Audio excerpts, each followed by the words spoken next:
तो विनय भाई का मैंने हमेशा देखा है और मैं इनका सम्मान इसलिए भी करता हूं कि बेशक ये बीजेपी में थे, लेकिन बीजेपी का कोई भी प्रदर्शन हो या बीजेपी कोई कार्यक्रम हो, हमेशा उसका दायित्व विनय चौहान जी ने निभाया। तो जब ऐसा कोई समर्पित व्यक्ति हो और उसका सम्मान वहां ना हो रहा, तो हमारा दायित्व तो बनता है कि ऐसे व्यक्ति को हम अपनी पार्टी में लाएं और पार्टी से जोड़े, पार्टी को आगे बढ़ाएं। आज अरविंद जी को आज मजबूती मिलेगी तो हमें मजबूती मिलेगी। और ये टिकट की लड़ाई नहीं, लड़ाई है मान सम्मान की। पर कहीं न कहीं मुझे ऐसा महसूस हुआ कि हमारी पार्टी में हमारे काम की या हमारे मान सम्मान की कोई वैल्यू नहीं। फाइनल टिकट होके कटा है। द्वारका में आम आदमी पार्टी प्रत्याशी विनय मिश्रा ने कर दिया भाजपा के साथ खेल। जी हां, आपको बता दें कि द्वारका विधानसभा से भाजपा पार्टी के मजबूत नेता विनय चौहान और पूर्व पार्षद रेखा विनय चौहान को कराया आम आदमी पार्टी में शामिल। आप में शामिल होने के बाद विनय चौहान ने विनय मिश्रा और केजरीवाल का शुक्रिया करते हुए भाजपा के प्रत्याशी प्रद्युमन राजपूत पर लगाए आरोप। मेरे राजनीतिक कैरियर को खत्म करने के लिए मेरे परिवार के साथ कुछ ऐसे काम किए कि सम्मान को नहीं गिरा सकते थे, इसलिए मुझे पार्टी छोड़नी पड़ी, क्योंकि मैं उस पार्टी का विरोध वहां रह के नहीं कर सकता था जिसने मुझे बहुत कुछ दिया था। आज मैं बहुत पुराना संबंध भी रहा हमारा, और इस क्षेत्र को मजबूत करने के लिए, द्वारका विधानसभा के विकास के लिए, जन जन के काम करने के लिए मुझे ऐसा महसूस हुआ कि जो परिवार सदैव लोगों के बीच में रहता हो, लोगों के सुख दुख में आता जाता हो, लोगों की बात सुनता हो, और एक तरफ वो लोग आ रहे हैं जिनको मिलना मुश्किल है, जिनका फोन उठना मुश्किल है, कहीं आना नहीं, जाना नहीं, और उस वक्त आते जाते हैं जब चुनावी समर आता है तो वो पैसे की दम पर टिकट ले आए, कोई काम करें। हम जिस आदमी को रेखा जी का टिकट लगभग संगठन की दृष्टि से और पूरे माहौल की दृष्टि से टिकट फाइनल सा था, और एक दो दिन में हम पहले कहते थे कि दूसरी पार्टियां टिकट बेचती, ये करती। जब भारतीय जनता पार्टी में पार्टी आ गई, उस पार्टी को जो ईमानदार कहते हैं, जो कहते हैं हमसे अच्छा ईमानदार नहीं है, और वो टिकटें बेच दी जाए, तो कार्यकर्ता कहीं न कहीं अपने आप को अपमानित महसूस करता। तो आज उसी अपमान का विनय जी, बहुत लंबे अरसे के बाद में कहे तो घर वापसी आप कह रहे हो गई आपकी, लेकिन विचारधारा को कैसे संभालेंगे? घर वापसी नहीं कह रहा हूं मैं ये कह रहा हूँ पारिवारिक संबंध रहना हमारा वैशाली में रहा है, तो कहीं के पारिवारिक संबंध थे, और राजनीति अपनी जगह। देखिए, विचारधारा नो डाउट तालमेल हो जाता है जब आपके मन साफ हों। मन साफ होंगे तो हर चीज हो सकती है। मन साफ ना हो तो वहीं विचार नहीं मिले जहां हम थे। तो जब विचार वहीं नहीं मिले हैं जहां पे हम थे, और मन साफ करके अगर जो विचार मिलाएंगे, तो मुझे लगता है द्वारका विधानसभा का बहुत अच्छा। आज जितने फोन आ रहे हैं, हर आदमी के मन में खुशी होगी कि दो विनय एक हो गए, और मुझे अपने विधायक जी की बात भी याद आती कि भैया रहेगा या विनय। तो आज ये साबित भी उनकी बातों से हो गया कि क्या कुछ डील हुई है, कोई बात हुई है? नहीं, डील के लिए विनय चौहान कभी, मैं ऐसा कर्मठ कार्यकर्ता रहा हूँ, डील शब्द नहीं है हमारे लिए। कोई आश्वासन मिला? कोई आश्वासन की जरूरत नहीं। मैं अपने कामों से, अपने व्यवहार से, अपनी मेहनत से पार्टी को दिखाऊंगा, और विधायक जी के माध्यम से जो उचित चीज होगी, एक कार्यकर्ता के रूप में मुझे जो मिलेगा मैं वो स्वीकार करूंगा। ठीक है, बहुत कुछ मिला है, और ये टिकट की लड़ाई नहीं, लड़ाई है मान सम्मान की। जब हम एक परिवार में रहते हैं, तो अगर कोई दूसरा बंदा उसी परिवार का अगर किसी पर उंगली उठा रहा है, तो हमारे बड़ों का फर्ज बनता है उनको समझाना, उनको बैठाना। घर में बहुत तरह की बातें होती हैं, पर उसको बाहर लेके जाना मुद्दा नहीं होता है। पर कहीं न कहीं मुझे ऐसा महसूस हुआ कि हमारी पार्टी में हमारे काम की या हमारे मान सम्मान की कोई वैल्यू नहीं है। फाइनल टिकट होके कटा है। तो मैं अपने मुंह से क्या बोलूं, आप चैनल वाले लोग, आप सबको पता है कि क्या हुआ है। दो दिन लगातार टिकट हमारी टीवी में चली है। फाइनल था टिकट, उसके बाद टिकट बेची गई है। बात उसके बाद भी उसके बाद भी ऐसा होता है, जिसको टिकट मिली है उनके यहाँ से अभी भी मीडिया के थ्रू हमारे लिए निगेटिव बोला जा रहा है।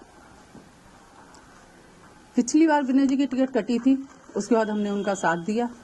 उसके बाद भी उनके करीब लोगों ने, उनके पारिवारिक लोगों ने हम लोगों को बोला गद्दार, कि आपने धोखा दिया, आपके परिवार ने काम नहीं किया।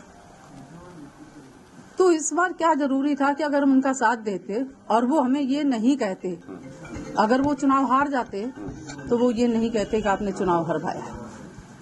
चाहे कोई भी इंसान हार जीत अपने कर्मों से होती है, उसके बाद अगर जीत जाते तो घर वालों ने जिताया, अगर हार जाते तो विनय चौहान, रेखा चौहान ने हरवाया, क्योंकि इनकी टिकट कटी थी।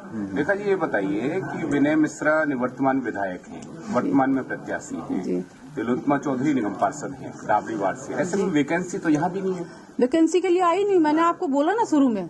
लड़ाई मान सम्मान की। जिस परिवार में रह के हमें मान सम्मान नहीं मिलता, उस परिवार को छोड़ देना चाहिए।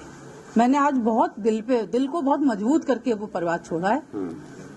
बहुत कुछ मिला वहाँ से, लेकिन जहाँ मान सम्मान आ जाए। आपने देखा होगा, आज से 2-4 महीने पहले एक रामलीला का मुद्दा उठा था। देखो, विरोधी पार्टी होती वो तो विरोध कर देंगी, उनकी मुझे कोई गिला शिकवा नहीं है, लेकिन हमारे अपने ही उसमें इन्वॉल्व हो जाएं और हमारे अपने ही हमको गलत ठहराए कि राम विरोधी हो, जबकि हम राम विरोधी नहीं थे। आप सबको भी पता, यहाँ जितने भी लोग हैं, शायद मेरे ख्याल से जो विरोधी पार्टी है आज भाई साहब खड़े, आज इनको भी पता होगा कि हम कभी राम विरोधी ना थे, ना है, ना कभी होंगे। विनय जी, क्या कुछ कहेंगे? 2 विनय इकट्ठे हुए विधानसभा में, देखिए सुनिश्चित है? मैं विनय भाई को हमेशा कहता था कि आप इंसान बहुत अच्छे हो, पर जिस व्यक्ति के साथ काम कर रहे हो वो इंसान ठीक नहीं है। और मैंने हमेशा इनसे कहा, चूंकि क्या है कि मैं खुद एक लड़ने वाला व्यक्ति हूँ पार्टी के लिए, और हमेशा अपने लोगों के लिए लड़ने वाला व्यक्ति हूँ। विनय चौहान जी का भी यही नेचर है, दोनों का नेचर एक जैसे, कि जिसको कह दिया तो कह दिया, अड़ गए तो अड़ गए। तो विनय भाई का मैंने हमेशा देखा है, और मैं इनका सम्मान इसलिए भी करता हूँ कि बेशक ये बीजेपी में थे, लेकिन बीजेपी का कोई भी प्रदर्शन हो या बीजेपी कोई कार्यक्रम हो, हमेशा उसका दायित्व विनय चौहान जी ने निभाया।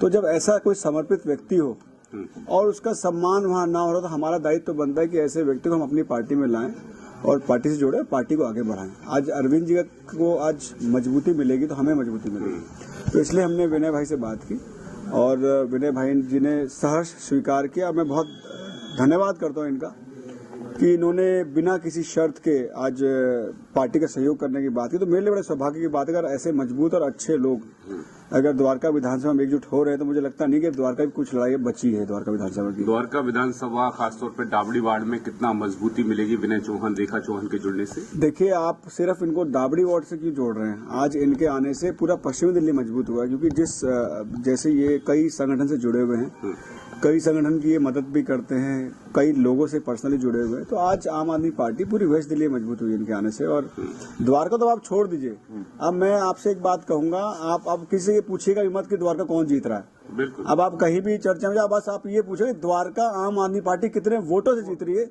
ये अब आप पूछना लोगों से। तो ये इस बार द्वारका में होने जा रहा है। द्वारका इस बार इतिहास रचेगा पूरी दिल्ली में।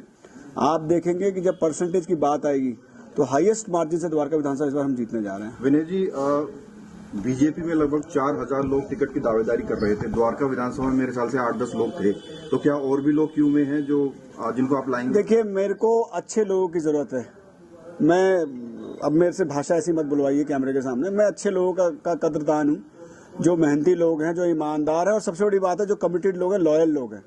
देखिए, राजनीति में ना आप इंसान कमा लो, आदमी कमा लो, तो आपकी जीत कोई रोक नहीं सकता। तो हमने हमेशा पैसा छोड़कर हमने आदमी, इंसान कमाने की बात की, और उनको हमेशा कोशिश की कि उनको हमारे वजह से कभी नुकसान ना हो। तो हम यहाँ अपने लोग बनाने हैं, ना कि हम पैसे। और हमें अच्छे लोग चाहिए। हमें वैसे तो बहुत सारी लाइन लगी हुई है आज आम आदमी पार्टी में दूसरी पार्टी से, बट हमें अच्छे लोग चाहिए, कमिटेड लोग चाहिए, और वो लोग चाहिए जो आपके साथ जरूरत पे खड़े रहे, ना कि जब आपकी जरूरत पड़े तो पता चला वो अपनी जो है डफली बजाने लग जाएंगे। एक जो बागी पार्षद हैं आपके, उस नुकसान की भरपाई हो जाएगी अब? देखिए, वो भी मेरे भाई हैं, वो देखो बागी नहीं है। अगर मान लीजिए कोई अगर मेरी कमी को बता रहा है, मान लीजिए अगर क्षेत्र में काम नहीं हुआ और अगर वो उसको उजागर कर रहा है, तो मेरे लिए तो अच्छा है ना, वो मेरे को और मोटिवेट कर रहे हैं काम करने के लिए। वो बागी नहीं है, मेरे भाई हैं, और परसों नॉमिनेशन करने जा रहा हूँ, वो भी आपको इसी मंच पे मिलेंगे। ठीक है। 27 या उससे आगे कभी कोई चर्चा हुई है, कोई आश्वासन मिला है रेखा विनय चौहान को? कोई देखिए, वर्तमान में जीना चाहिए आदमी को। अभी तो विधानसभा चुनाव की बात करो, विधानसभा जीतेंगे उसके बाद आगे की बात है।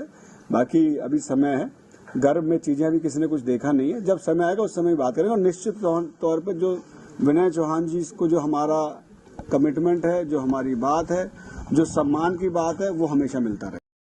को मानने वाले लोग हैं हम लोग। श्री राम जी की मंदिर की बात हुई थी कि श्री राम मंदिर में हमने विधानसभा में श्री राम जी के राम राज्य के 10 सूत्रों की परिकल्पना हमने विधानसभा में पेश की थी कि हम श्री राम जी के जो सूत्र है इसमें हम दिल्ली को चलाएंगे।